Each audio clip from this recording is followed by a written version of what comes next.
Did you know that the first ever programming language was called assembly language? It was developed in the 1940s to help programmers communicate directly with machines. But here's the cool part. Assembly language uses human-readable instructions, like add or sub, instead of just numbers.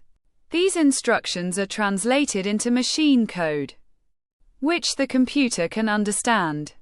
This made programming more accessible and laid the foundation for higher-level languages like Python, Java, and C. So, next time you write some code, remember, you're standing on the shoulders of those who made computers speak human language over 70 years ago.